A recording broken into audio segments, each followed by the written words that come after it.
పచ్చ కామర్ల వాళ్ళకి లోకమంతా పచ్చగా కనిపిస్తుందన్నారు బీఆర్ఎస్ వర్కింగ్ ప్రెసిడెంట్ కేటీఆర్. రాష్ట్ర ప్రభుత్వం అధికారాన్ని అడ్డుపెట్టుకుని అక్రమ కేసును నమోదు చేసిందన్నారు. అవినీతి పరులకు ప్రతి పనిలోనూ అవినీతి కనిపిస్తుందన్న ఆయన తప్పు చేయలేదని తగ్గేదే లేదని తేల్చి చెప్పారు. ఒక పాత సామెత నేను చిన్నప్పటి నుంచి వింటా ఉన్నా. పచ్చ కామెర్ల వాళ్ళకి లోకమంతా పచ్చ కనబడుతుందట.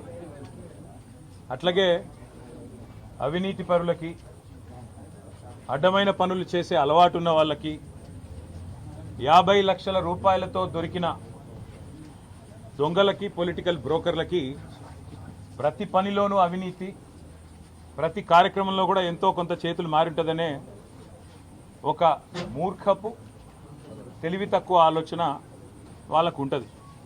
ఇక స్వతహాగానే అది అంటారు కదా, పుర్రెలో పుట్టింది కదా ఎక్కడ పోదు అంటారు కదా, అట్లనే ఇక వారికి పుట్టుకతో వచ్చిన బుద్ధి. అది మనం చేయగలిగింది ఏమీ లేదు. కాకపోతే ఇవాళ తెలంగాణలో జరుగుతున్నది ఏంటి?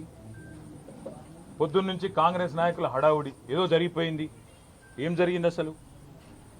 ఒక భారత పౌరుడిగా, రాజ్యాంగాన్ని గౌరవించే పౌరుడిగా, చట్టాన్ని గౌరవించే పౌరుడిగా నా మీద పెట్టిన కేసు అక్రమ కేసు, పొలిటికలీ మోటివేటెడ్ కేసు, అందులో ఏమీ లేని లొట్టపీస్ కేసు.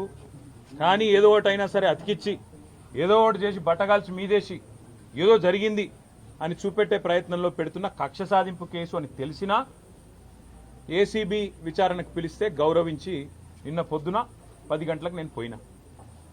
అదే మాదిరిగా మరి ఈ లొట్టపీసు కేసు ఏదైతే నా మీద పెట్టి కథలల్లి కొంత శునకానందము, పైశాచికానందం పొందుతాననుకుంటున్న చిట్టినాయుడు గారు ఎవరైతున్నారో ఆ చిట్టినాయుడు గారికి మరి తప్పకుండా నేను చెప్పాల్సిన మాట ఒకటి ఉన్నది. ఖచ్చితంగా భారత పౌరుడిగా, చట్టాన్ని రాజ్యాంగాన్ని గౌరవించే పౌరుడిగా నువ్వు అక్రమ కేసును నీ అధికారాన్ని అడ్డం పెట్టుకుని నా మీద పెడితే, ఇష్టం వచ్చినట్టు బురద చల్లితే తప్పకుండా రాజ్యాంగపరంగా, న్యాయపరంగా నాకున్న ప్రతి హక్కును వినియోగించుకోవాల్సిన బాధ్యత నా మీద ఉంటుంది.